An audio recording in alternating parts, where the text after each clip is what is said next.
We have my team, the New York Giants, who had a pretty spectacular offseason, made a lot of leaps forward here. One, they're locking to Joe Judge. I think he's the best head coach they've had in a while. The team really believes in it. Logan Ryan is there. They're able to draw in free agents based upon the head coaching, and that's fantastic. You went and got Kenny Golladay. Saquon's going to be back. James Bradbury had a fantastic season. This Giants team is definitely within position to win this division. It's going to be interesting. They went and got Kadarius Toney. I'm still struggling with his name, out of Florida. In my opinion, he's basically a budget. He's like a budget Jalen Waddle for me. I really wanted Jalen Waddle, but we wound up trading back in the draft, which, it is what it is.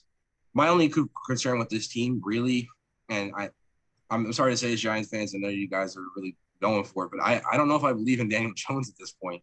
He just has not shown me enough that I'm like, yes, he's our franchise quarterback. If he doesn't perform this season, it's time to move on.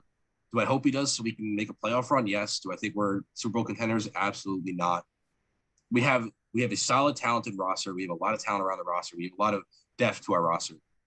A, we don't have enough superstars. B, how far can Daniel Jones take us? And I really don't know right now.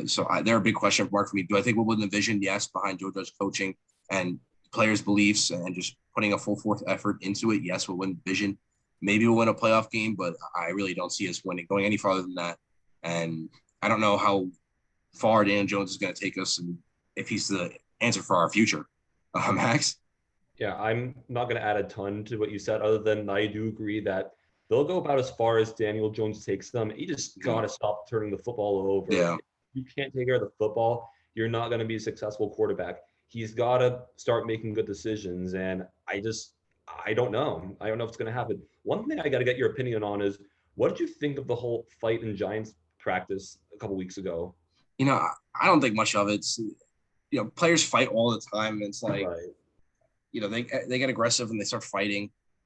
It's kind of a thing that just happens, and then a week or two goes by and everyone forgets it. So it's like, it's one of those things where if the team's really bad, then people are going to say, oh, that team has no chemistry. But if they do it really well, it'll be like, oh, the conflict made the bond stronger. That shouldn't be the narrative necessarily, but it's what's going to be the narrative from a lot of people. The hindsight bias with those situations is always strong. Like, oh, look, that's because it is what it is. Everyone fights in football at the end of the day. It's such a physical sport that like fights are bound to break out at some point. So